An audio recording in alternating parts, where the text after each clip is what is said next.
تراب على بطن الأحجار من الجوع وأطياف الرمل من الجوع، ثم يقول له هذا شبعان، يمكن ولا ما يمكن؟ شبعان بلا شفاء ما يمكن. طيب قدير بلا قدرة، إنسان مثلا ما يقدر يحرك جسمه، يمكن بالمعالجة والتعب الشديد يمسك القلم، وبالمساعدة في اليدين كلهم مع الرأس أيضا يكتب بسم الله الرحمن الرحيم. يقول هذا قدير؟ نقول قدير بلا قدرة أو ما يستطيع، ما يستطيع. هذه عقول المعتزلة. إنسان ميت آمن، نعم، يقول هذا حي ولا ما يمكن؟ ما يمكن. هم يقول يمكن، يقول حي بلا حياة، حي بلا حياة، قدير بلا قدرة، نعم، عليم بلا علم، سميع بلا سمع، وبصير بلا بصر، ومش على حد. تراب على بطن الأحجار من الجوع وأطياف الرمل من الجوع، ثم يقول له هذا شبعان، يمكن ولا ما يمكن؟ شبعان بلا شفاء ما يمكن. طيب قدير بلا قدرة، إنسان مثلا ما يقدر يحرك جسمه، يمكن بالمعالجة والتعب الشديد يمسك القلم، وبالمساعدة في اليدين كلهم مع الرأس أيضا يكتب بسم الله الرحمن الرحيم. نقول هذا قدير؟ نقول قدير بلا قدرة أو ما يستطيع، ما يستطيع. هذه عقول المعتزلة. إنسان ميت آمن، نعم، يقول هذا حي ولا ما يمكن؟ ما يمكن. هم يقول يمكن، يقول حي بلا حياة، حي بلا حياة، قدير بلا قدرة، نعم، عليم بلا علم، سميع بلا سمع، وبصير بلا بصر، ومش على حد. هذه عقول المعتزلة اللي يقولون أو يصفون أنفسهم بأنهم عقلاء. حتى إن بعض المتأخرين المعتزلين يقول لا يوجد من فرق الأمة أحد أقوى عقلا من المعتزلة، نعم، ولكن ظاهره ما اسم العقل، لكن العقل نقل على الكلام. هذه الآن ما يمكن عليه. أنا أريد أن أكتب الأمثلة التي ذكرها المؤلف، أكتبها الأمثلة تبعه ولا لا؟ كم الأرض؟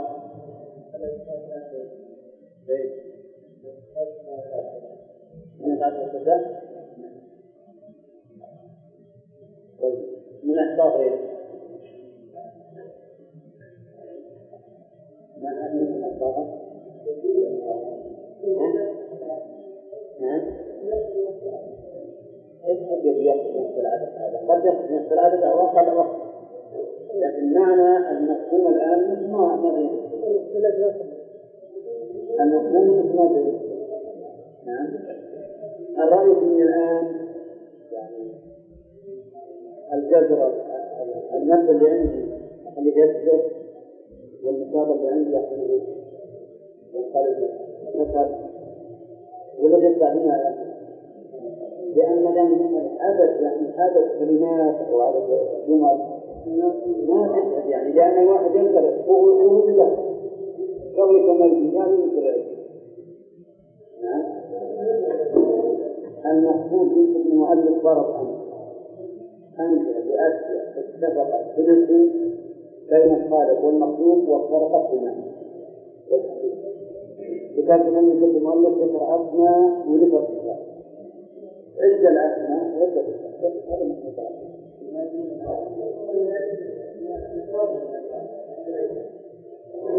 لكن ما يعني لو رقمتوه على عددنا ذلك الرقم والأجمع هذا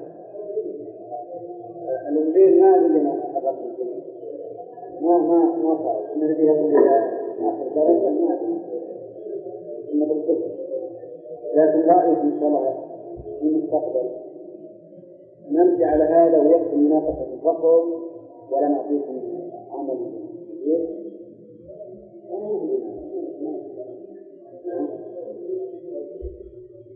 ولا جراتكم تساعدون تساعدون على لأن حدنا نعرف الناس في أحاديث من طريق التخريجة أصل ولا نشوف إن شاء الله.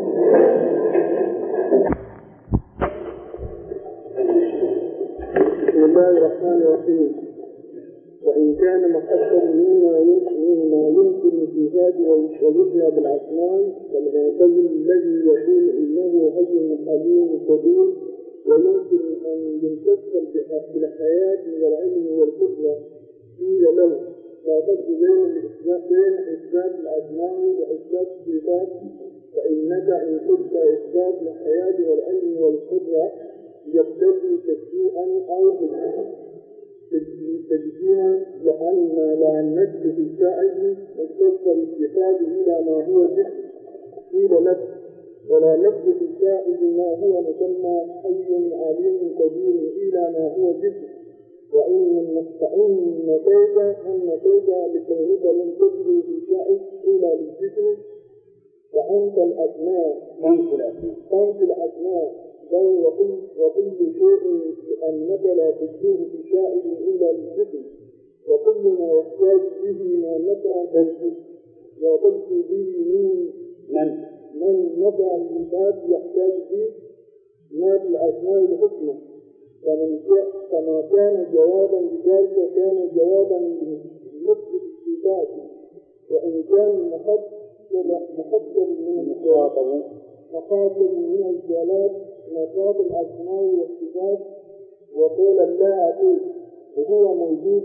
ولا حي ولا عليم ولا قدير بل هذه الأسماء للمخلوقات إذ هي مجاز وأن إثبات ذلك لا يستلزم تشبيه بالموجود الحي العليم قيل له وكذلك إذا قلت ليس الموجود ولا حي ولا عليم ولا قدير كان ذلك تشبيها بالمعلومات وذلك حتى من تشبيه بالموجودات وإن قال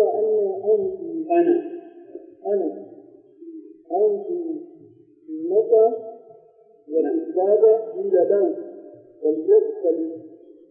فليلزمك تشبيه ما أجمع فيه النسيان من المجتمعات فإنه يمتنع أن يكون شيء موجودا معدوما أولا موجودا ولا معدوما ويمتنع أن يكون يثبت ذلك بالاجتماع الوجود والعدم أو الآيات والموت أو العلم والجهل أو يثبت بالنفي الوجود والعدم والنفي الحياة والموت والنفي العلم والجهل. بسم الله الرحمن الرحيم. الحمد لله رب العالمين والصلاة والسلام على نبينا محمد وعلى آله وأصحابه أجمعين. ما جواب أهل الإثبات على الأشعري الذي يقول أنا أثبت ما أثبته بالعقل؟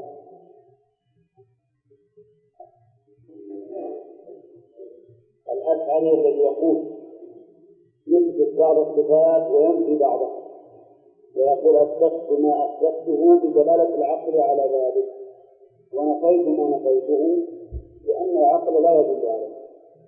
فما هو جواب أهل الإثبات الذين يثبتون كل الصفات على هذا الأشعري؟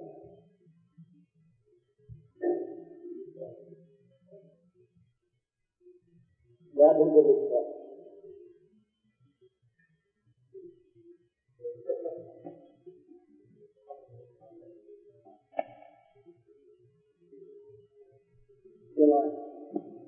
أنا بنصحك بالراجع من أول مرة لا تقول بس ولا بالاختبار راجع لأن هذه من دراسة هذه مخاطرة ولا هي دراسة لأن يدرس العلم هو الاختبار هو التسويق من المراجع لأن هذه من أوضح ما يكون في الجواب والسؤال سؤال واضح والجواب عليها واضح من الإسلام.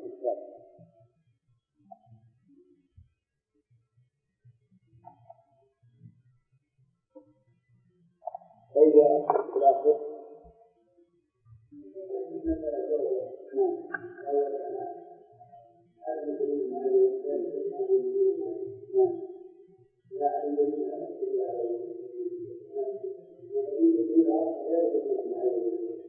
غير دليل المعين، يعني إذا قلت إن العقل ما دل عليها ففي دليل آخر وهو السمع، والدليل السمعي ليس لا معارض له لا من دليل عقلي ولا من دليل سمعي. كان هذه إجزاء كان يقول الآن أي وهو السمع يعني الكتاب والسنة، وهذا الدليل السمعي ليس له معارض، يعني حتى الدليل السمعي مثلا إذا كان له معارض فإنه قد لا يكون دليلا، قد يكون هذا المعارض أقوى منه فلا يكون دليلا. فنحن نقول فيه دليل غير الدليل العقلي وهو الدليل السمعي الذي ليس له معارض لا من دليل عقلي ولا من دليل سمعي. واضح الآن؟ طيب الجواب الثاني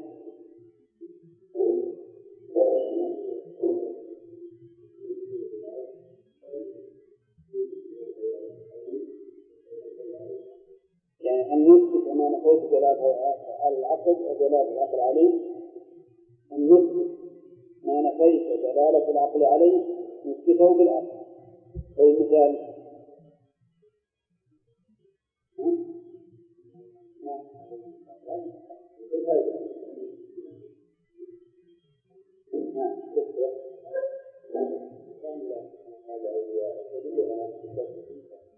على محبته ولا محبته لا ليش؟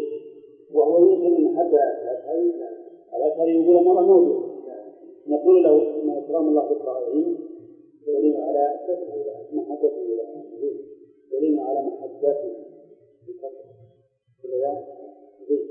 طيب مثال آخر يدل على غضبه مثال ذلك الإحسان لعباده يدل على قوة رحمة الله. فهمت الآن؟ صار عندنا جوابان.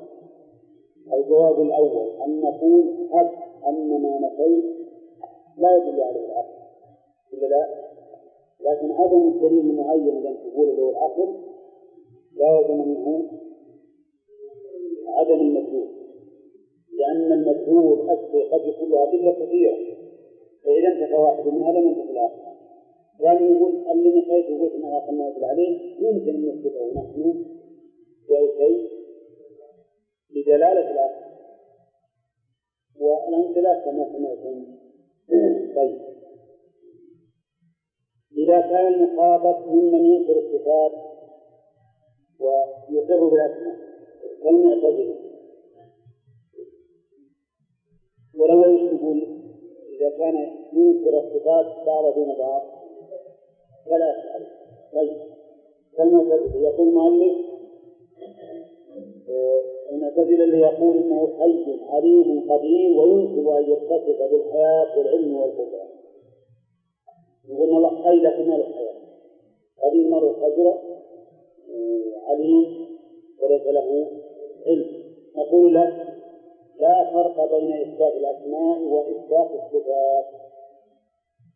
مش الفرق بين إنسان يثبت الأسماء ويثبت الصفات، لا فرق بينهم.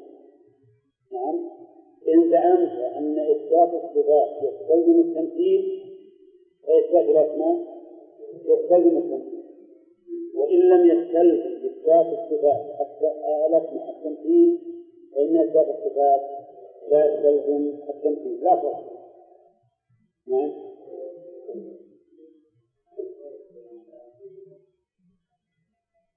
طيب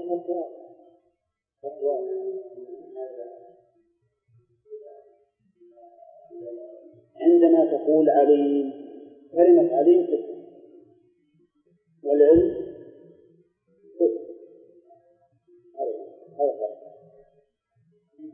أنت الآن القدرة والقدير، القدرة الصفة والقدير نفس القادر، أولا واضح. وعلى كل حال كلامه غير معقول، يعني ما يمكن يسمى قدير إلا من فيه قدر.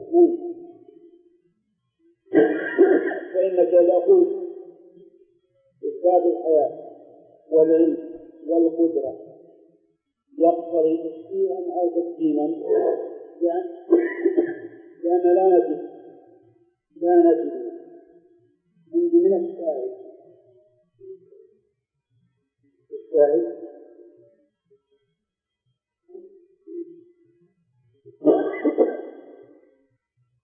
لأننا لا نجد في الشاهد متخاطبا باختصاص إلا ما هو جزء. هذا الرجل يقول أن تجري ذات العلم والقدرة والحياة يستلزم التفسير. كيف ذلك؟ قال لأننا لا نجد في الشاهد، والمراد بالشاهد أن يشاهد، لا نجد فيه متصلا باختصاص إلا ما هو جزء. ما نجد مثلا متصلا باختصاص بصفة الحياة إلا ما هو جزء، ولا بصفة العلم إلا ما هو جزء، ولا بصفة القدرة إلا ما هو جزء. قالوا لا، عندما تقول مثلا هذا حي في حياة، تجد مثلا شيئا متصفا بحياة وهما بجسم ولا لا؟ ما في. كل شيء متصف بحياة لازم يكون جسم، كل شيء متصف بعلم لازم يكون جسم، كل شيء متصف بقدرة لازم يكون جسم، يعني عين قائمة. نعم. يقول قيل لك ولا نجد في الشاهد ما هو مسمى حي عليم قدير إلا ما هو جسم، أليس كذلك؟ فإذا كان إثبات حياة علم قدرة يستلزم جسما، فإثبات حي عليم قدير يستلزم جسما. فإن نفيت ما نفيت بكونك لم تجده في الشاهد إلا بجسم فانت الأسماء أيضا، أليس كذلك؟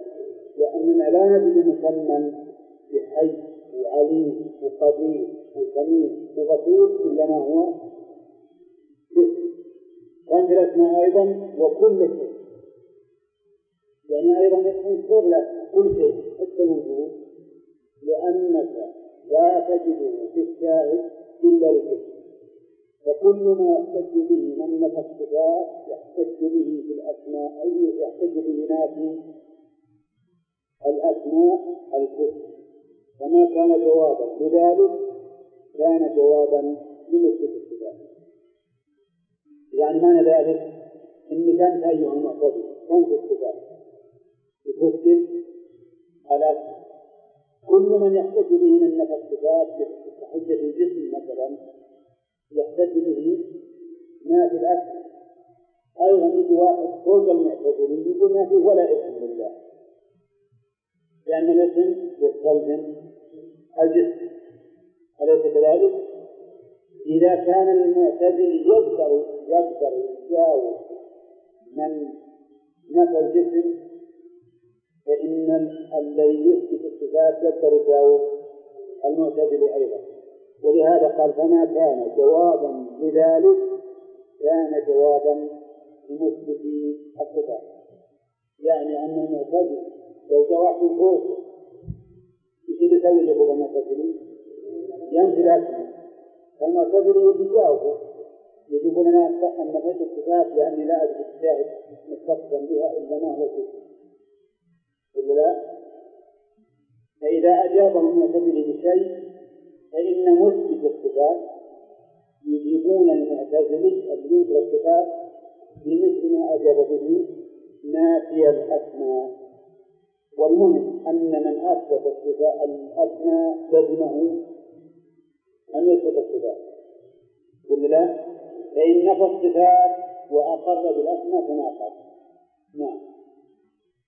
وإذا كان المخاطب من الغلاة من الغلاة نفاة الأسماء والصفات، وقال لا أقول هو موجود ولا حي ولا عليم ولا قدير، بل هذه الأسماء لمخلوقاته، إذ هي مجاز، لأن إثبات ذلك يستلزم التشبيه بالموجود الحي العليم. هذا اللي يقوله من؟ هذا فوق المعتزلة، يعني غلاة أسد والعياذ بالله من المعتزلة يقول نحن نثبت الثلاث، ليس الصفات فقط، ولا أقول إنه حي ولا عليم ولا قدير ولا موجود، لأني لا أشاهد شيئا يتصف بهذا إلا ما هو جسم، فيجب علي أن ينكره. هذا في الحقيقة أحسن من المعتزلة من وجه، لأن المعتزلة متناقض، يثبت شيء وينفي نظيره، وهذا رجل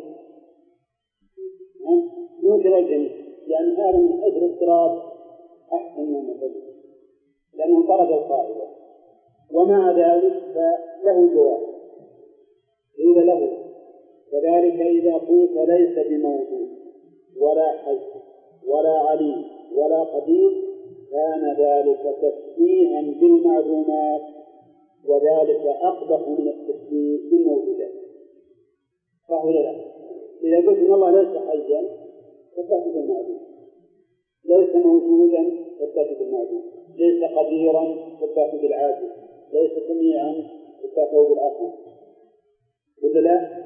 طيب التشبيه بهذا بالمعلوم أقبح من التشبيه بالموجود، لأن الموجود له كيان وله ذات وله حس، لكن المعدوم معدوم، لا يستوي الحي والميت ولا الموجود والمعدوم، أليس كذلك؟ فإذا اللي ينفي الأسماء والصفات يقول لا أقول إن الله حي ولا عليم ولا قدير ولا موجود إلى آخره، يقول إذا أنت شبهت ربك بأي شيء؟ بالمعدومات، وتشبيهه بالمعدومات أقبح من تشبيهه بالموجودات. نقول نعم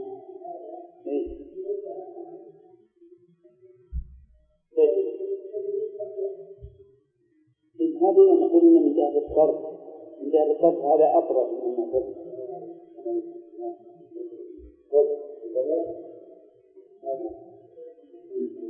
نعم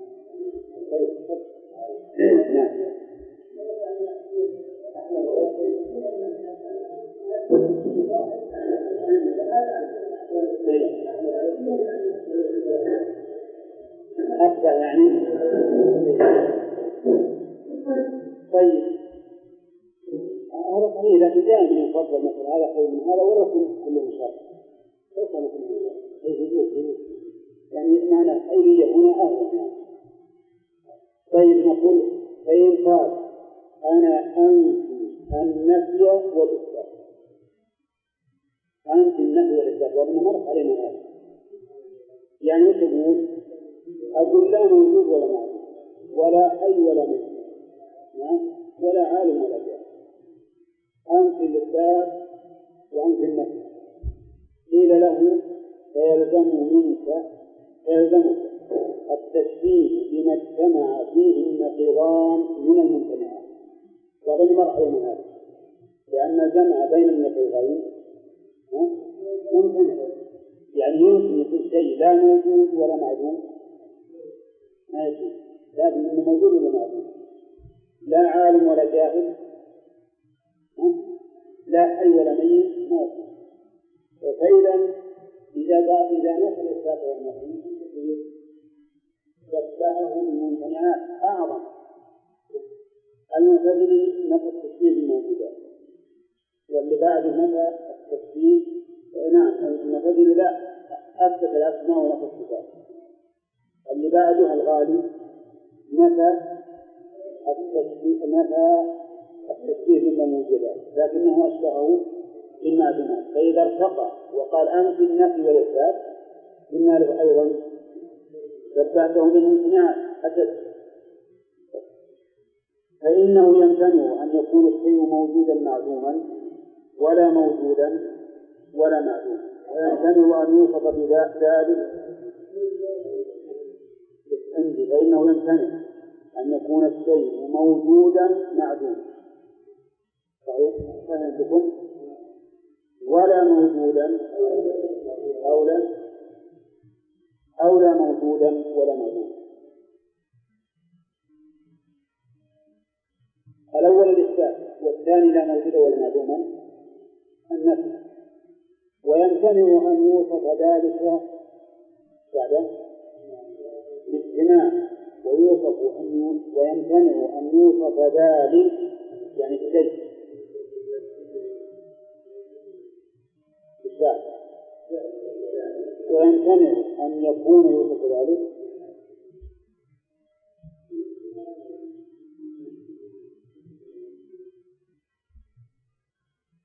يمتنع أن يكون يوصف ذلك باجتماع الوجود والعدم،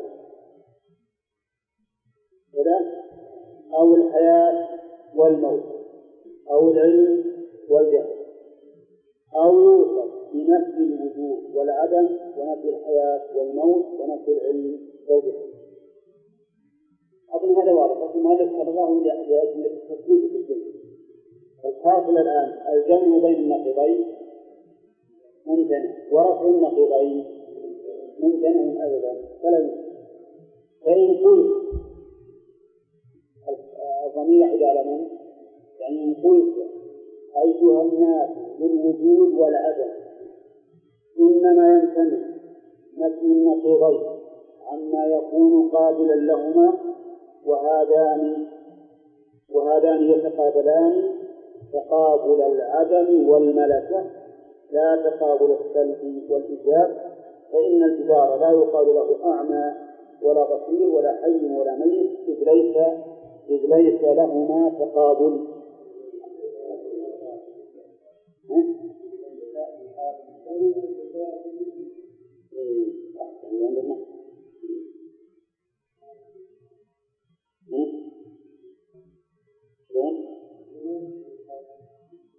لا ما يفعل هذا الإشكال، إذ ليس بقابل له. انتبهوا لهذه المسألة الأخيرة لأنها مهمة. إن سبق لنا أن الجمع بين النقيضين ممتنع، وأن رفع النقيضين ممتنع، وهذا فيما إذا كان تقابلهما تقابل نفي وإثبات، فإنهما لا يرتفعان ولا يجتمعان. لكن إذا كان تقابلهما تقابل عدم وملكة، بمعنى أن الشيء هل يقبل هذا الاتصال، هل يقبل الاتصال فيهما أو لا يقبل، فإنه يجوز رفعهما أما لا يمكن أن يكون قابلا لهما. يجوز رفعهما أي النقيضان أو النقيضين عما ليس بقابل لهما. مثال ذلك الجدار مثلا، قلنا قبل قليل العلم والجهل متناقضان، لا يرتفعان ولا يجتمعان، ولا شك في هذا بما يمكن أن يكون قابلا له. لكن الشيء الذي لا يقبل النقيضين يمكن أن يرفع عنه النقيضين. مثال ذلك مثلا الجدار يمكن أن تقول لا عالم ولا جاهل، يمكن ولا ما يمكن؟ الآن طلبت عنه النقيضين، وأنت قلت إن ارتفاع النقيضين لا يمكن، فكيف أمكن هنا أن نرفع النقيضين وهما العلم والجهل عن الجدار؟ نقول نعم أمكن، لأن تقابلهما بالنسبة للجدار تقابل العدم والملك، بمعنى لا تقابل السلب والإيجاب، بمعنى أنهما معدومان بالنسبة الجدار لأنه ليس بقابل لهما، والملكة بمعنى القبول، يعني ليس بقابل لهما، يجوز رفع النقيضين عما ليس بقابل لهما. طبعا ليس هذا في كل نقيضين، لأنك لو تقول الجدار لا موجود ولا معدوم يصح ولا لا؟ ما يصح، لأن الوجود والعدم، الجدار قابل للوجود والعدم، لكن صحيح الصفات اللي ما هي من شؤون الجدران ولا مما يقبلها الجدار ممكن ترفعها عنه. يمكن تقول والله عندي جدار له يسمع ولا يبصر، صح ولا لا؟ لكن أنا تقول للناس عندي جدار لا يسمع ولا يبصر، أن يقولوا هم أيضا أنت لا تسمع ولا تبصر، لأن كلنا يعرف أن الجدار لا يسمع ولا يبصر. لو تقول عندي جدار له حي ولا ميت، نعم، يصلح ولا ما يصلح؟ لا، باعتبار العقد يعني عقليا، لا باعتبار العادة والعرف. العادة والعرف ما يندرج العادة والعرف تخاطب في مثل هذا، لكن عقليا يقول الجار له بعقل، نعم، ليس حيا ولا ميتا، يمكن هذا. لكن لماذا ارتفع عنه النقيضان؟ لماذا يا جماعة؟ لأنه غير قابل لهما. اعتبار يجي واحد من الشياطين يقول أنا نفيت عن الله النفي والإثبات لأنه غير قابل. شوف جواب الشيخ عليه، قيل لك أولا هذا لا يصح في الوجود والعدم، صحيح، مسألة الوجود والعدم لا تصح بأي شيء. هل يمكن لأي شيء من الأشياء يكون غير قابل للوجود والعدم؟ هذه يا جماعة، هل يمكن لأي شيء من الأشياء يكون غير قابل للوجود والعدم؟ لأن كل شيء إما موجود أو معدوم. هل يمكن لكل شيء أن لا يكون قابلا للسمع والبصر؟ بعض الأشياء ليس بقابل أن يوصف بالسمع ولا بالبصر، مثل أي شيء كالجمادات، الجدار من الشيخ، الجدار ممكن نقول لا يسمع ولا يبصر وليس أعمى ولا أعمى، أليس كذلك؟ لماذا؟ لأنه ليس من شأنه ولا من ملكته أن يكون موصوفا بهذه الصفات، عرف أن نقيضين عنه ممكن. لكن بالنسبة للوجود والعدم يمكن هذا بالجدار أو غير الجدار لا يمكن. اعتبار ابن سماحة لا يقول والله ما يقولنا. الآن الرجل هذا يقول إنما يمتنع في النقيضين عما يكون قابلا لهما، أما ما ليس بقابل لهما فإنه يمكن أن ينفي النقيضان عنه. الآن تلين لذلك واضح؟ الآن بنعود لأجنبي عليه الجواب. إذا قال هذا القائل أنا أقول لا موجود ولا معدوم ولا حي ولا ميت ولا عالم ولا جاهل إلى آخره، هذا بالنسبة لله، وقلنا له إن نفي النقيضين ممتنع عقلا، فأجابنا هو بقوله فأجابنا بقوله إنما يمتنع نفي النقيضين يعني عما كان قابلا لهما، أما إذا لم يكن قابلا لهما فإنه يصح أن ينفى عنه النقيضان. أرجو أن تمثلوا لي بما لم يكن قابلا لهما. الجدار ليس قابلا للوصف بالجهل أو بالعلم، ويجوز أن نقول هذا الجدار لا عالم ولا جاهل، صح ولا لا؟ هذا الرجل الآن اللي ينكر أن الله موجود ولا موجود يقول هذا اللي ممتنع بالنسبة لما يكون قابل لهما، وأنا أقول إن الله لا يقبل أن يوصف بالجهل وبالعلم وبالحياة وبالموت، ليس قابل لهما. الشيخ يقول قلنا لك أولا هذا لا يصح في الوجود والعدم، فإنهما متقابلان تقابل السلب والإيجاب باتفاق العقلاء، فيلزم من رفع أحدهما مش يلزم وجود الآخر. واضح بمعنى فصار هذا الرجل يقول أنا أقول إن الله لا موجود ولا معدوم، لا موجود ولا معدوم، لا موجود ولا معدوم، هذا يقول إن الله لا موجود ولا معدوم، لا أصفه بالوجود ولا العدم، وجمال ما يمكن لا تصفه بالوجود ولا العدم، فالله يمكن لأن الوجود والعدم نقيضان لا يرتفعان بالنسبة لما يكون قابل له، وأما الله فلا يستقابل له. كيف يقول الجواب على هذا بالنسبة للوجود والعدم لا يصح، لأن كل شيء قابل للوجود والعدم، كل شيء. صحيح بالنسبة للعلم والجهل ما كل شيء قابل للعلم والجهل، لكن بالنسبة للوجود والعدم كل شيء قابل للوجود والعدم، كل شيء يمكن أن نصفه بأنه موجود، وكل شيء يمكن أن نصفه بأنه معدوم. إذن تقابل العدم والوجود تقابل سلب وإيجاب، وليس تقابل عدم وملكة. ليس تقابل عدم وملكة، الملكة بمعنى القبول، والعدم عدم القبول. نعم، ولهذا يقول مثلا هذا الرجل متخلق بالأخلاق الحسنة، هل هو ملكة فيه ولا تخلق؟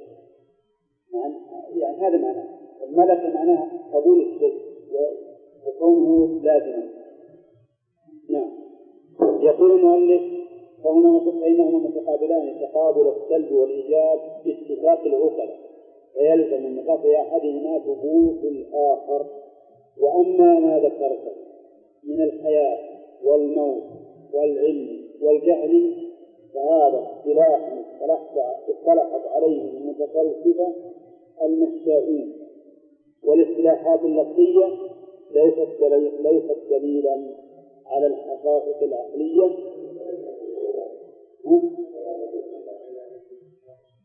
لا عندي أنا على الحقائق، على الحقائق العقلية. وقد قال الله تعالى والذين يدعون من دون الله لا يخلقون شيئا وهم يخلقون أموات غير أحياء وما يشعرون أيان يبعثون، فسمى الجماد ميتا، وهذا مشهور في لغة العرب وغيرهم. هذه الانتباه الآن قال هذا الرجل نجيب في أجوبة من أن نقول إنما ذكرت من ارتفاع النقيضين لا يمكن أن يقبل منه بالنسبة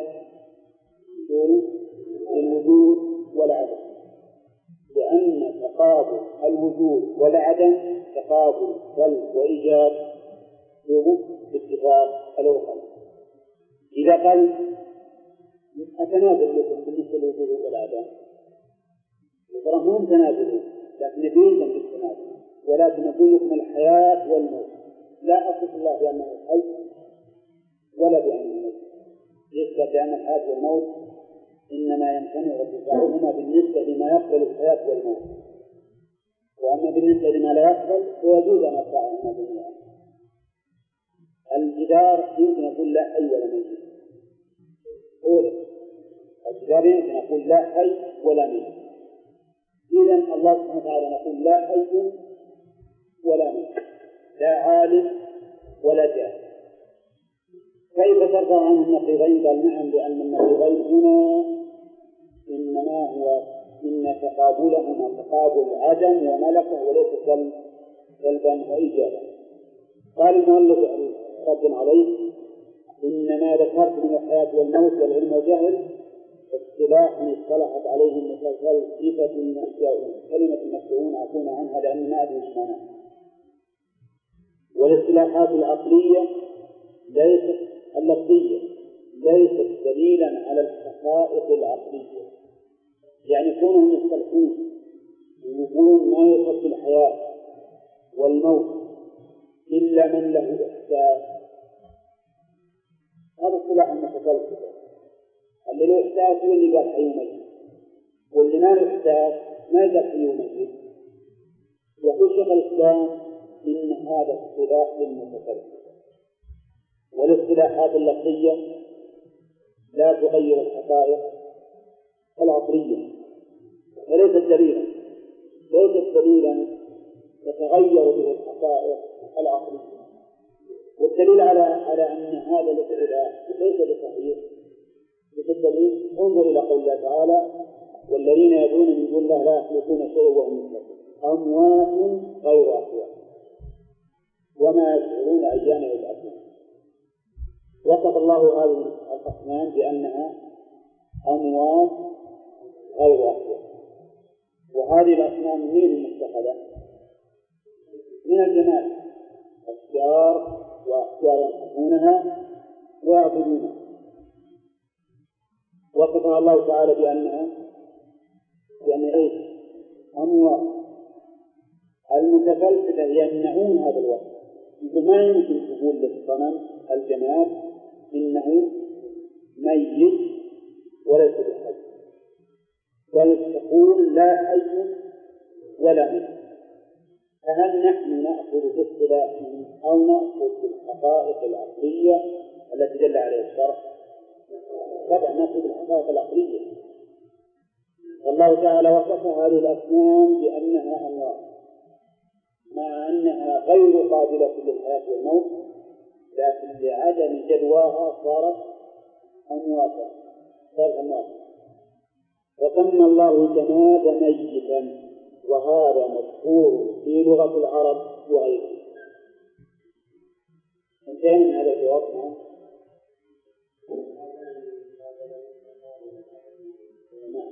نعم. في ذلك العدم إن الشيء يعدم في هذا الوقت، والملك القبول. يعني يكون تقابل الجهل والعلم، تقابل عدم وملك، بمعنى أنه يمكن أن يرتفع. مو معنى أنه إذا طلب أحدهما لازم يثبت الآخر، لأن المتقابلان تقابل السلب والإيجاب، لازم إذا طلب أحدهما ثبت الآخر بدون. لكن المتقابلان تقابل العدم والملكات، بمعنى أن هذا ليس قابلا لهذا الشيء. إذا كان ليس قابلا للجهل ولا للعلم يجوز أن نرفعهما ولا لا؟ يجوز أن نرفعهما. ليش؟ لأنه ليس من ملك في هذا الشيء أن يكون عالما أو جاهلا، فهو غير قابل لكونه عالما أو جاهلا. فلذلك نقول إنه يمكن ارتفاع هذين النقيضين عنه، لأن تقابلهما بالنسبة لهذا الشيء تقابل عدم وملك. واضح؟ فإذا الآن اشترط الوجه الأول أن نقول له بالنسبة للوجود والعدم الذي نفيتهما عن الله، هذا لا يمكن الخلاص منه. لماذا؟ لأن تقابل الوجود والعدم مش تقابلهما سلب وإيجاب، بمعنى إن سلب أحدهما لازم ثبوت الآخر. نعم. حتى أن الحياة والموت تقابلهما تقابل عدم وملك، بمعنى أن هذا الشيء يعدم فيه الحياة والموت ولا يملكهما، لا يقبلهما.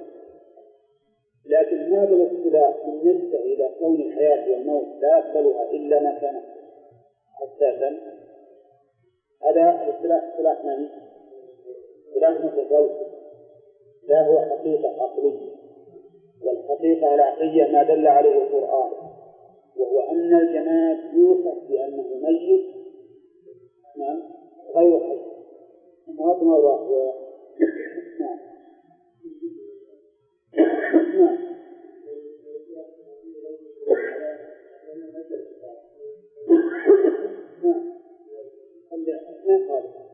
اللي عندي على الحقائق العلمية العقلية عندنا أعم وأنا ليس كلام على العدوية على الصفات العقلية لا نفسا ولا إثباتا، واللي عندكم باعتبار من هذا الزمن بالنفي يصح لأن الكلام بالنفي فقط. ويقال ثانيا ويقال لك ثانيا كما لا يقبل اتصاف الحياة والموت والأعمى والبصر ونحو ذلك من المتقابلات أنقص مما يقبل ذلك. هذا أيضا واضح جدا. نقول إذا كنت تقول إننا أرفع الناقضين عن الله لأنه غير قادم لهما، نقول لك ما لا يقبل ذلك أنقص مما يقبله وعلم فيه. الذي لا يقبل هذا الشيء وليس من شأنه أن يكون متصفا بهذا الشيء هو أنقص مما يكون من شأنه الاتصاف به ولكنه لا يتصف به بعلة. أرجو انتباه يا جماعة. يقول مالك لا تخلنا من بينها سبب يقال لك ما لا يقبل الاتصاف بالحياة والموت والعمى والبصر ونحو ذلك من المتقابلات أنقص مما يقبل ذلك وإن كان معدوما فيه. الشيء اللي ما يصح أن نقول له إنه حي ولا ميت ولا أعمى ومبصر ولا أصم وسميع ولا عالم ولا جاهل، اللي ما يصح أن نقول في ذلك أي أنقص أو الذي يصح أن نقول في ذلك الجماعة الذي لا يقبل واحدا منهما. فهؤلاء الأعمى وإن كان مبصر أكمل حالا من الجدار الذي لا يقبل العمى ولا البصر. فهؤلاء الذي يكون بشرط الله في الجدار الذي ليس من ملكته السمع والبصر مجددا أنت الآن شبهت الله بما هو أنقص، لأن الذي لا يقبل السمع والبصر أنقص من الذي يمكن أن يقبل السمع والبصر ولكن ليس له بصر. طيب نمشي. فأنت فررت من تشبيهه بالحيوانات القابلة لصفات الكمال ووصفته بصفات الجمادات التي لا تقبل ذلك.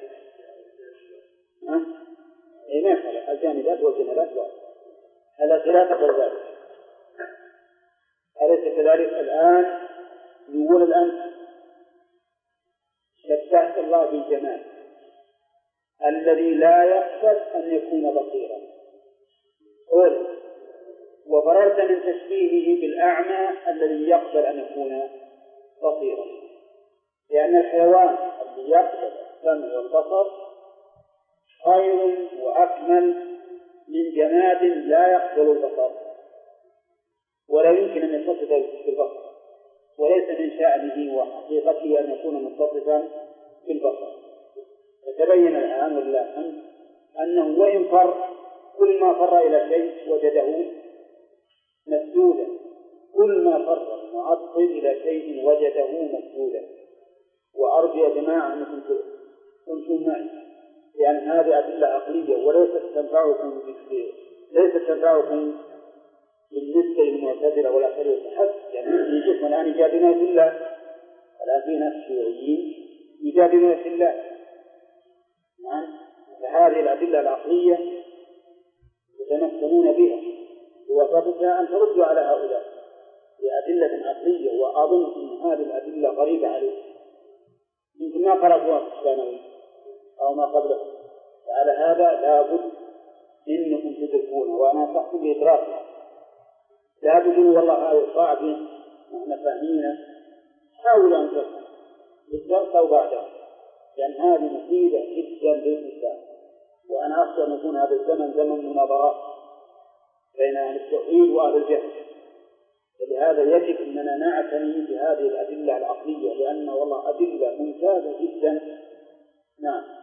الحاصل الآن نقول لهذا الرجل المرة الثانية، نقول له: أنت إذا قلت إن الله لا يقبل السمع والبصر ولا العلم والجهل ولا الحياة والموت فرارا من تشبيه في الموجودات التي تتصف بها، قلنا لك الآن أنت شبهته بإيش؟ شبهته باللي ما يقبل هذا الشيء إطلاقا، والذي ليس من شأنه أن يسمع ويبصر وليس من شأنه أن يعلم، وتشبيهك إياه بهذا أشد تنقيصا من تشبيهه بجماد أو بجسم يسمع ويبصر ويقبل ذلك. أظن إن شاء الله واضح. طيب نمشي. وأيضا نعم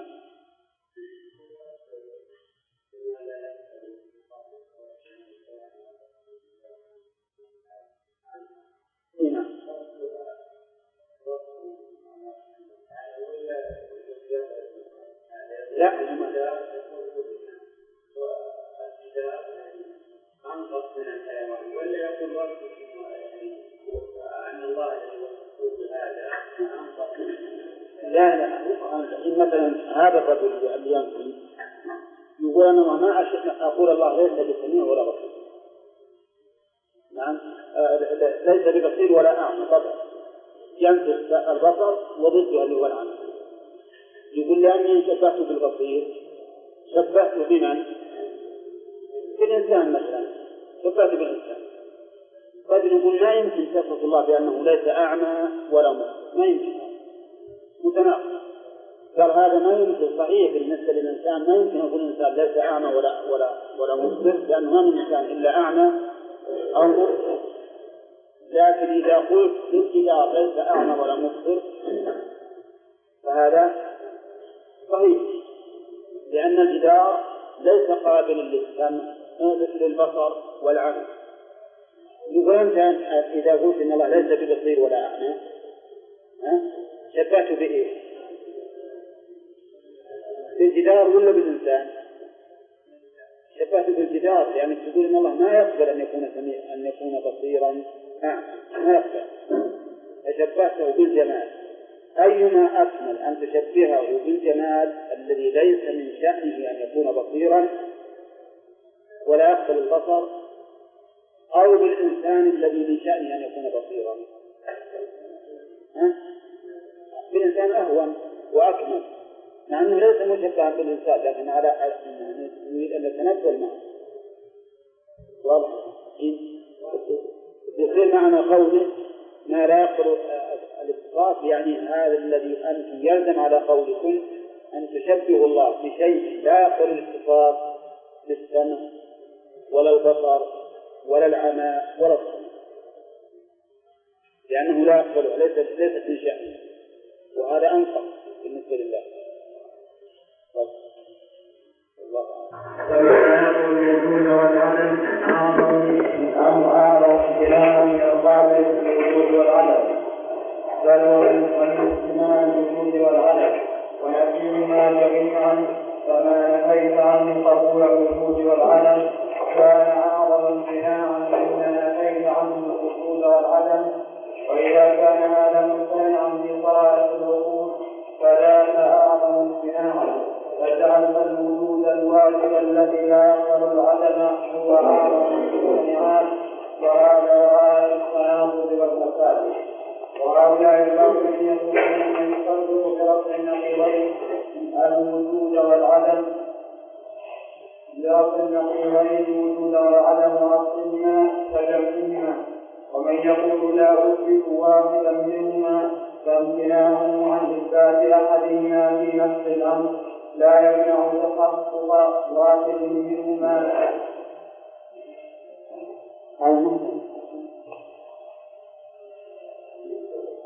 بعد أن ينكب هذا التناقض والإثبات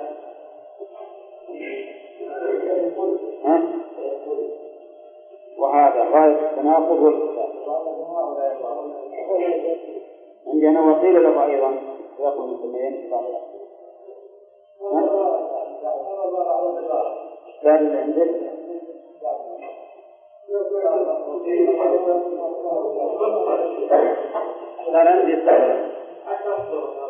صار عندي طيب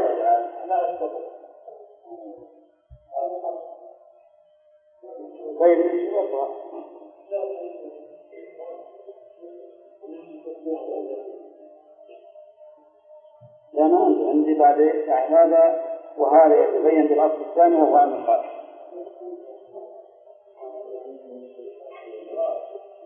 كيف يقول يا ظالم صح.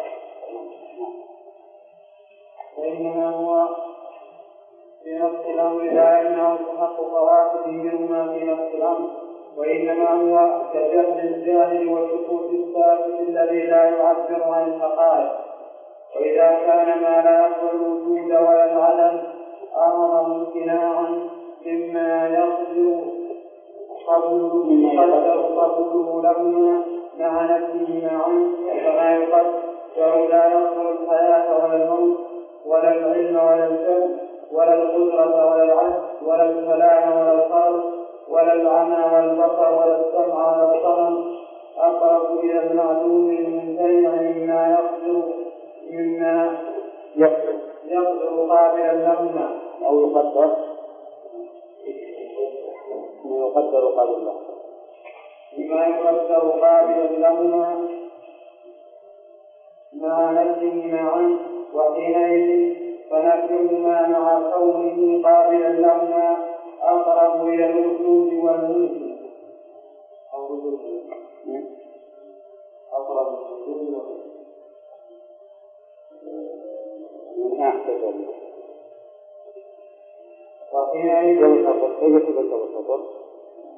وحينئذ فنفيهما مع كونه قابلا لهما أقرب إلى الوجود والممكن. وما جاز لواجب الوجود قابلا وجب له بعدم توقف صفاته على غيره، فإذا جاز القبول وجب، وإذا جاز وجود القبول وجب. فقد كتب هذا في موضع آخر وبين وجوب اتصافه بصفات الكمال التي لا يختصها بوجه من الوجوه. وقيل له أيضا اتفاق المسميين في بعض الأسماء والصفات ليس هو التشبيه والتمثيل الذين ترك الأدلة السمعيات والعقليات، وإنما نفت ما يستلزم اشتراكهما فيما يختص به الخالق مما يختص بوجوده أو جوازه أو امتناعه، فلا يجوز أن يشركه فيه مخلوق ولا يشركه مخلوق في شيء من خصائصه سبحانه وتعالى. وأما ما نفيته فهو ثابت في الشرع والعقل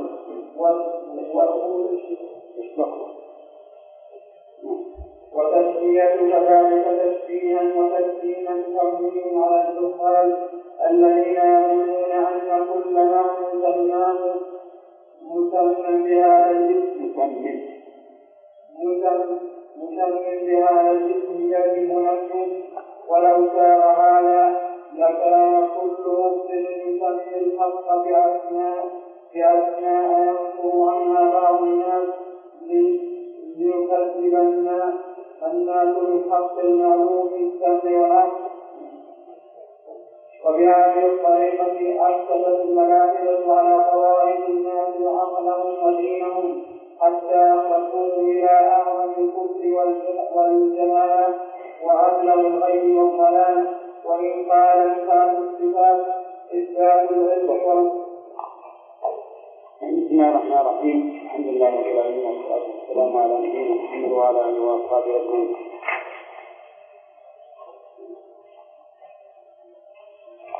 تقدم لنا أنه إذا كان المخاطب من الغلاة الذين ينفون الأسماء والصفات فما هو جواب عليه؟ إذا كان الإنسان مخاطب من الغلاة الذين ينكرون الأسماء والصفات جميعا،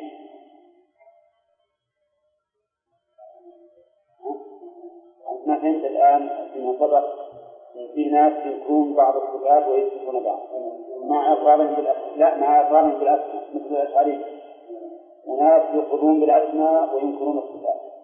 كل هؤلاء سبق شرحهم وكذلك مناقشتهم من ثلاثة.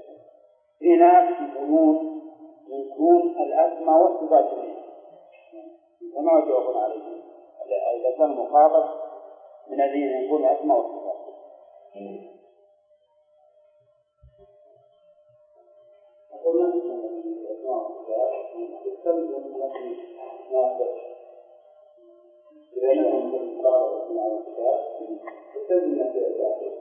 هم إذا نقول اسم الله وش يقولون؟ يقول اسم الله لا موجود ولا موجود، نعم، ولا حي ولا ملك ولا عالم ولا قادر ولا عالم، وهكذا.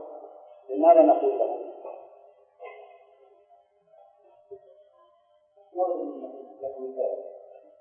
شلون؟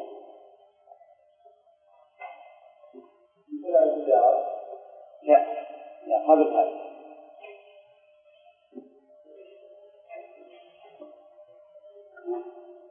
كان واحد يقول إن الله لا موجود ولا معدوم ولا حي ولا ميت ولا قادر ولا عالم ولا عالم ولا جاهل، مثل يقول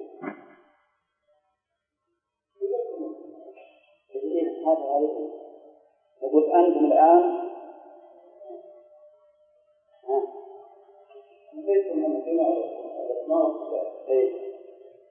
هل من هذه رفعتم النقيضين ولا ورفع النقيضين ممتنع غاية الامتناع. إذا قلتم مثلا ليس عالما ولا جاهلا ولا حي ولا ميت ولا معلوما ولا معدوما ولا موجودا فقد سلبتم عنه النقيضين، وطلب النقيضين ممتنع كما أن اجتماع النقيضين ممتنع. فالآن أنتم شبهتموه بأي شيء؟ بالممتنع مو بالمعلوم فقط، فهو بالممتنع غاية الامتناع، يعني جعلوا واجب الوجود والله واجب الوجود جعلوه ممتنع غاية الامتناع. واضح؟ طيب إذا قالوا مثلا هذا الذي قلتم إنه من باب رفع النقيضين أو سلب النقيضين إنما يكون فيما يقبل ذلك الشيء، أما ما لا يقبل النقيضين فإنه يجوز سلبهما عنه لأن يجوز عدم الملكة. السؤال هم يقولون سلب النقيضين ممتنع أما يكون قابلا لهما، أما ما لا يكون قابلا لهما فإن سلبهما عنه ليس بممتنع.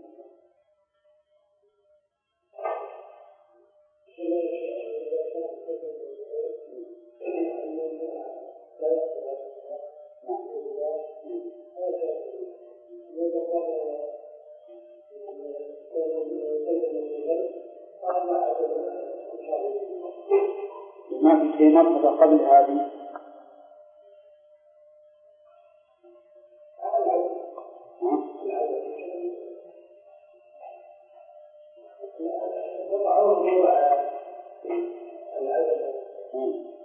هم قالوا ممكن يعني وصف مرة هذا الشيء معنى هذا الشيء ما يمكن يوجد، لا يوجد ولا يوجد.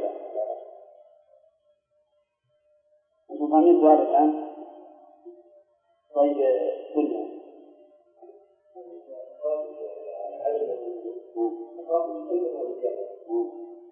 فإذا أنتم تشتغلوا لأنه لا حي ولا ميت ولا حي ولا ميت شدة بجمع ذلك وهنا أفضل. طيب في هذا قبل هذا نعم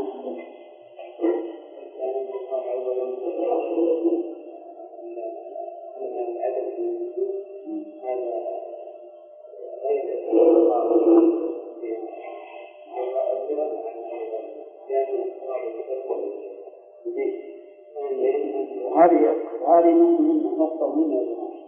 نقول لهم هب أن العلم والجهل والحياة والموت مثلا إنما يمتنع سلبهما عما يكون قابلا لهما، وأما سلبهما عما لا يكون قابلا فهو منكر. نعم، يعني هذا ما قلنا وافقناهم على ذلك، وقلنا إن تقابل الحياة والموت والعلم والجهل من باب تقابل العدم والملك، لكن الوجود والعدم تقابلهما تقابل قلب وإيجاب استقل العقل في كل شيء. يعني حتى الذي ما يقبل الحياة أو ما يقبل السمع أو ما يقبل العلم لا بد أن يقبل الوجود أو العدم، لا بد أن يقبل الوجود. فأنتم الآن تقولون إن الله لا نصفه فلا نقول موجود ولا معدوم، فقد سلكتم عنه أن في غير متقابلين تقابل السلب والإيجاب، وهذا ممكن. هذا واحد. هنا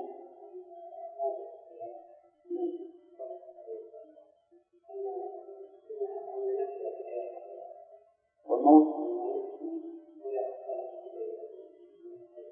الثلاثة.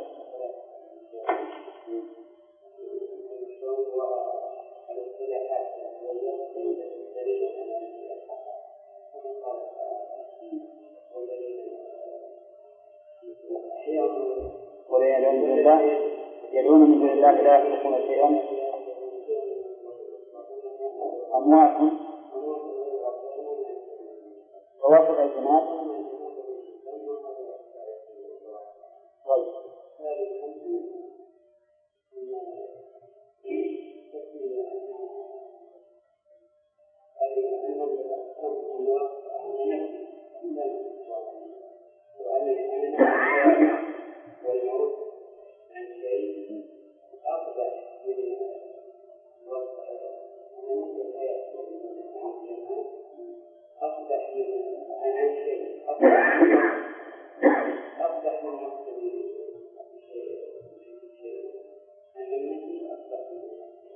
طيب هذا الثالث نقول إذا كنتم تقولون إن الله لا يقبل السمع والبصر مثلا ولا ضدهما، فهذا أقبح مما يقبلهما، لأنهم وصفوه بما لا يقبل الصفات الثانية، وهذا أقبح. إذا ما نجيبهم بثلاثة أسئلة يا جماعة، نجيبهم بثلاثة أسئلة. أولا نقول هل أن العلم والجهل لا يمتنع سلبهما إلا أن كان قابلا له، ولكن ما رأيكم بالوجود والعدم؟ الوجود والعدم أنتم سلبتم الوجود والعدم عن الله، فقلتم لا موجود ولا معدوم، وهذا شيء بعيد. هذا شيء لأن تقابل الوجود والعدم تقابل سلب وإيجاب، هما متقابلان ولا لا؟ هذا وجود ولا عدم، سلب وإيجاب، بمعنى أنه إذا سلب أحدهما لازم وجود الآخر، هذا معنى سلب وإيجاب. إذا أنتم الآن وصفتم الله تعالى بشيء ممتنع ولا ممكن؟ ممتنع، لأن كون لا موجود ولا معدوم لا يصح، هذا لا في الذي يقبل ولا في الذي لا يقبل. هذه واحدة.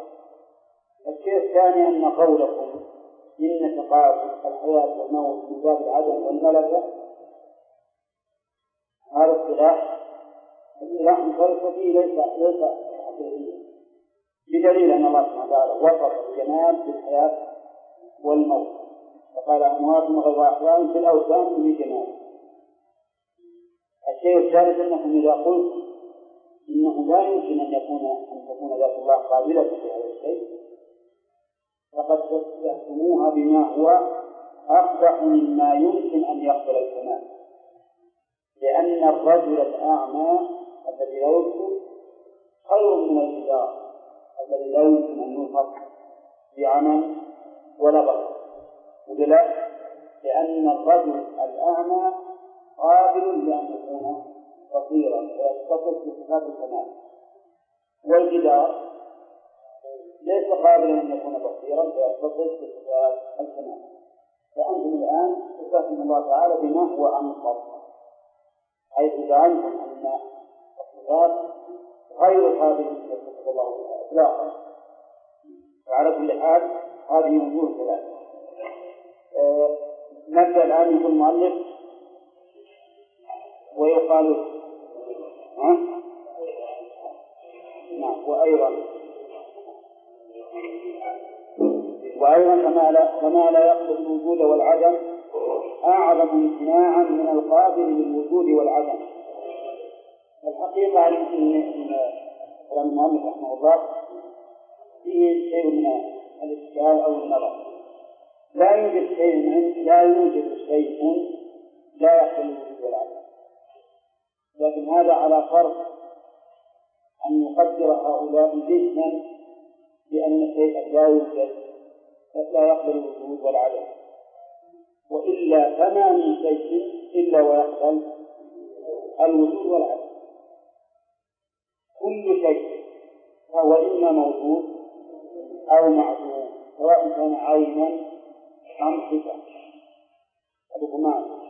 فقول المؤلف ما لا يقبل الوجود والعدم أعظم امتناعا من قابل الوجود والعدم، المعنى إنكم أنتم إذا قلت إن الله سبحانه وتعالى لا يقبل أن يقال موجود ولا يقبل أن يقال معدوم، أيه أعظم امتناع من أن يكون قابلا لهما ولكنهما لم يجتمعا؟ الجواب أن ما لا يقبل فهو أعظم امتناعا، لأن ما لا يقبل أمر غير ممكن لا يصدقه إلا الله. قال ومن اجتماع الوجود والعدم، لا، اللي ما يقبل الوجود والعدم أعظم امتناعا لشيء نقول إنه موجود معدوم بأنواع. ولهذا قال ومن اجتماع الوجود والعدم. وذكر المؤلف ثلاث أشياء. الآن ذكر شيء لا يقبل الوجود والعدم.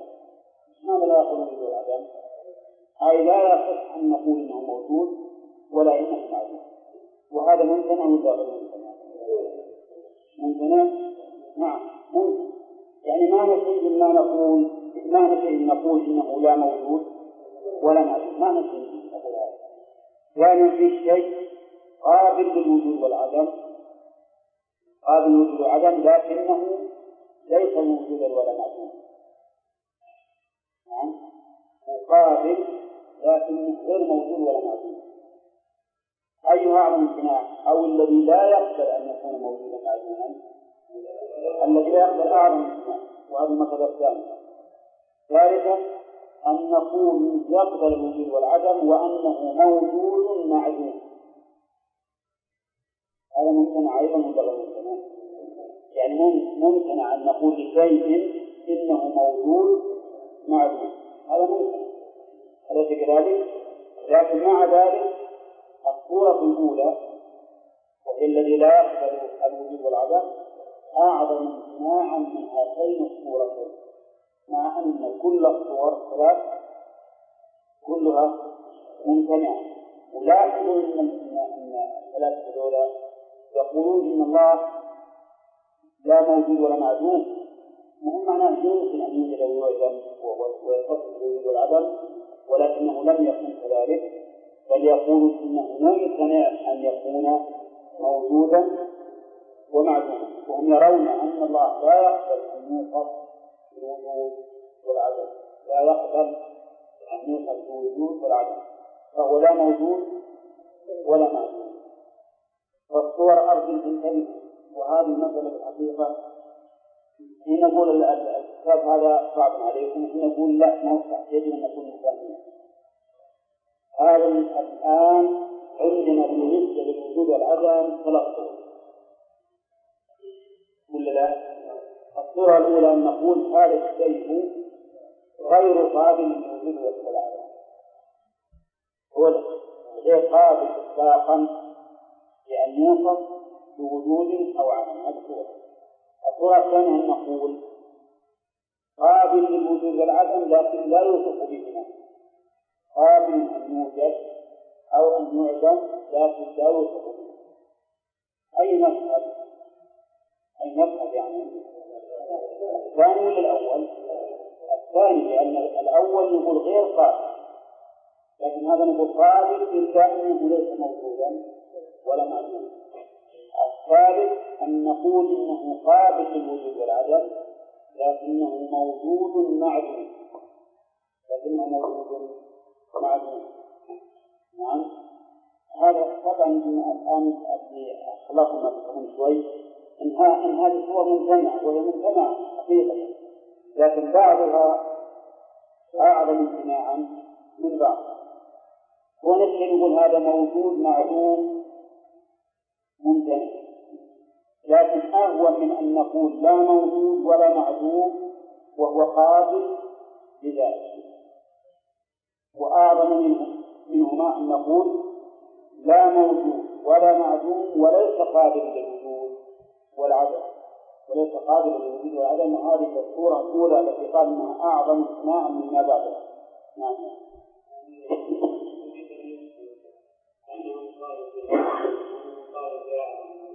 هنا يريد أن يثبت أن قولهم أعظم ما يكون من الامتناعات، أعظم ما يكون من الامتناعات، لأنهم يقولون إن الله لا موجود ولا معدوم، يعني غير قابل لأن يوصف بالوجود أو العدم. هذا معنى قول لا موجود ولا معدوم. طيب، وأعظم أيضا من نفيهما جميعا، مش نفي الوجود، نعم، نفي الوجود والعدم، لكن مع وجود القابلية، هم نفي الوجود والعدم مع عدم وجود القابلية، لأن مع عدم وجود القابلية هي الصورة الأولى. فما نفيت عنه قبول الوجود والعدم كان أعظم امتناعا مما نفيت عنه الوجود والعدم. شكلت لأن ما نفيت عنه الوجود والعدم صحيح أنك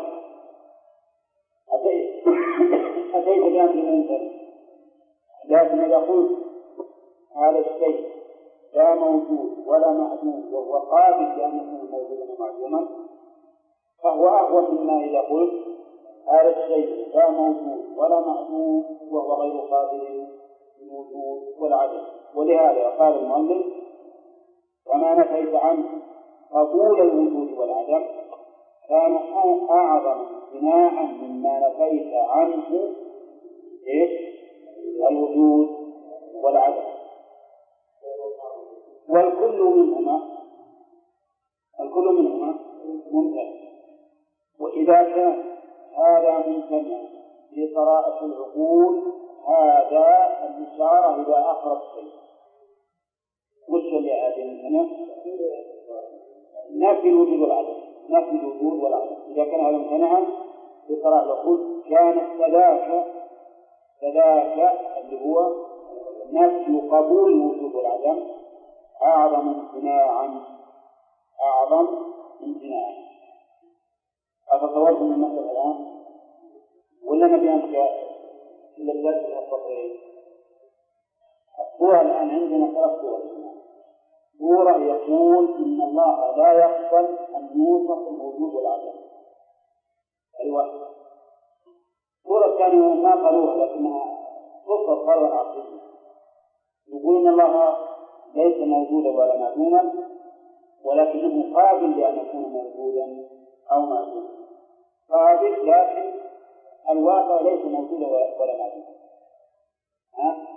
الصورة الثالثة أن يقول إنه قابل للوجود والعدم واجتمع فيه الوجود والعدم أو انتفع عنه الوجود والعدم وهو قابل له.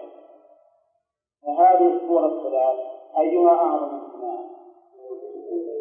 الأولى أن نقول ليس قابلا للوجود والعدم، ليس قابلا. طيب نفي الوجود والعدم هو ممتنع في العقل والعقل.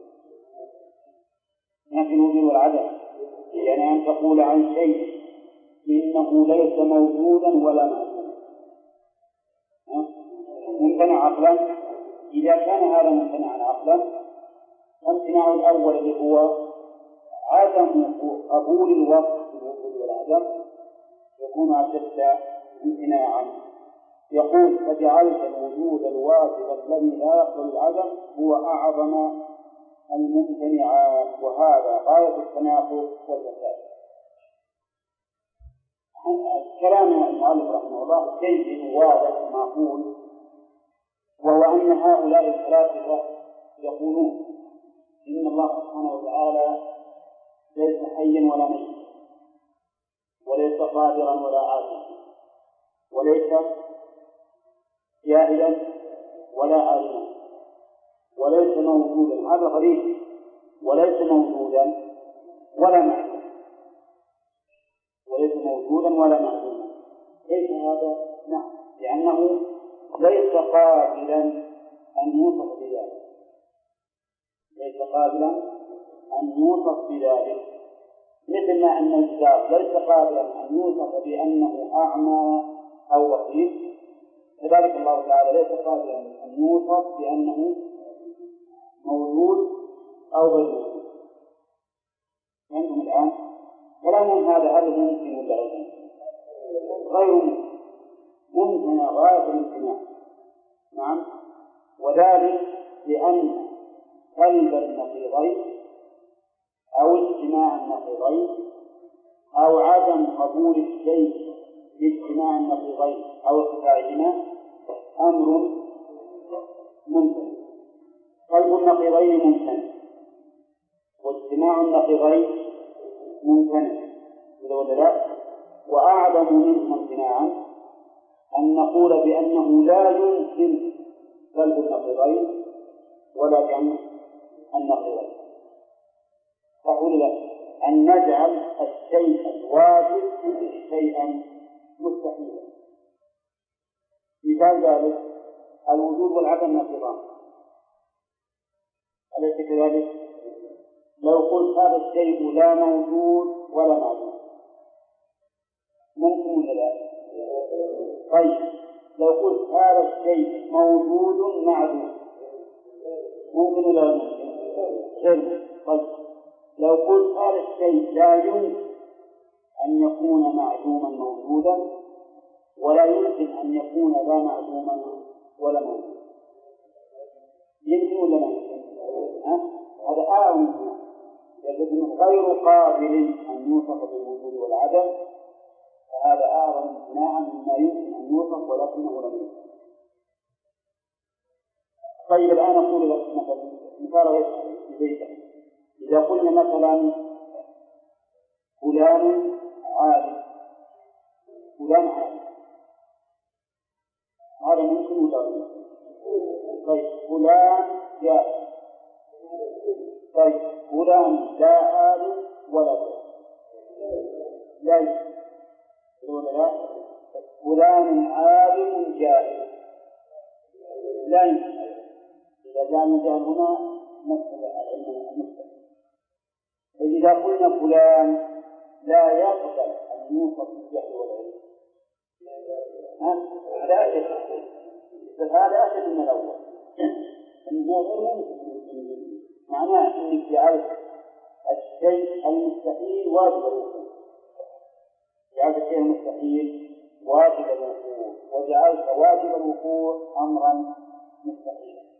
فهؤلاء جعلوا أن الله سبحانه وتعالى وصفوه بأمر لا يمكن أن يوجد، وهو أعظم الجماعات، وهو أنه لا يجوز أن يوصف بالوجود والعدم. نعم.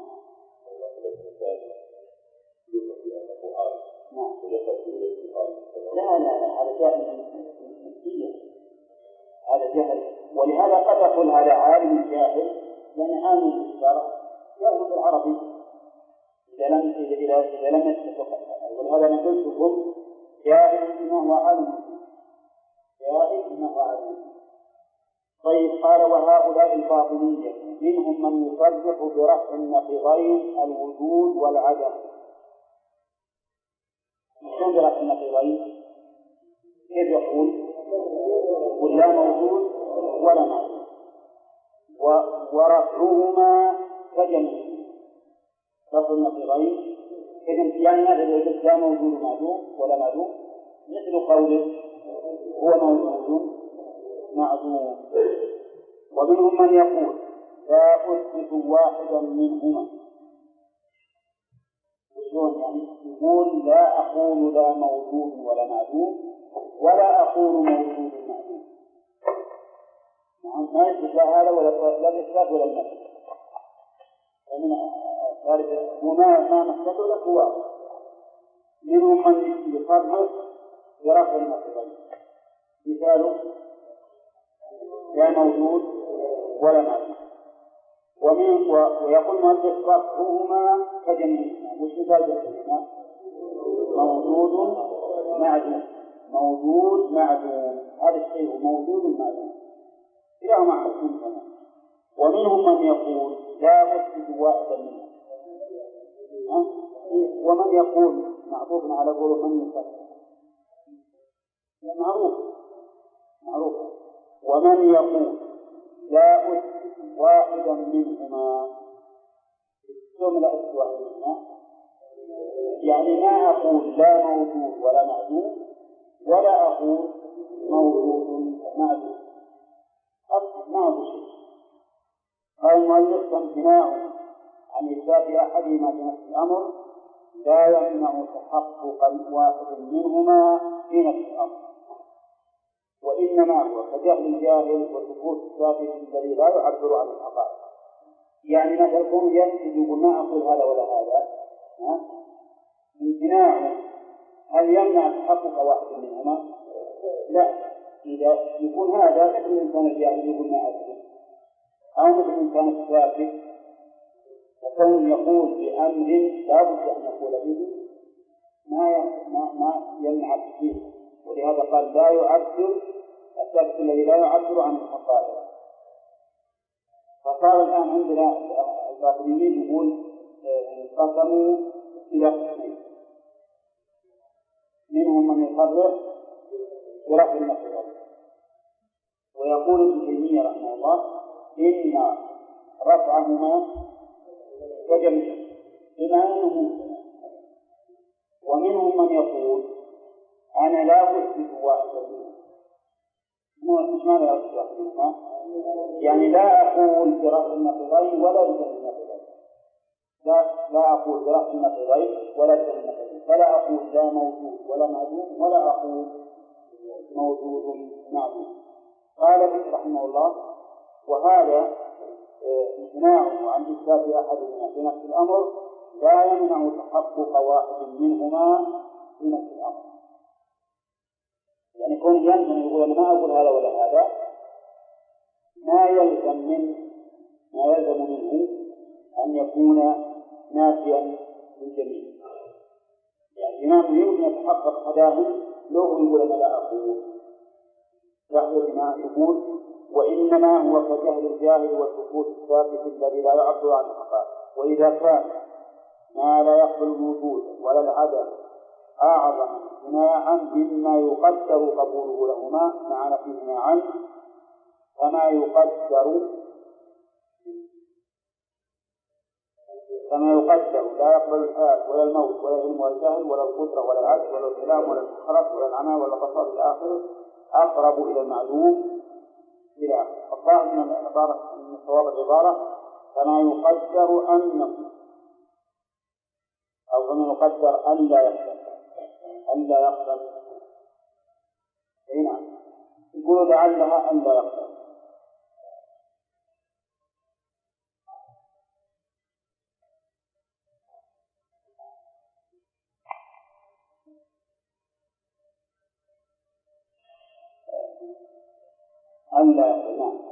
يقول المؤلف وإذا كان ما لا يقبل الوجود ولا العدم أعظم امتناعا مما يقدر قبوله لهما مع نفيه معا. شو معنى نفيه معا؟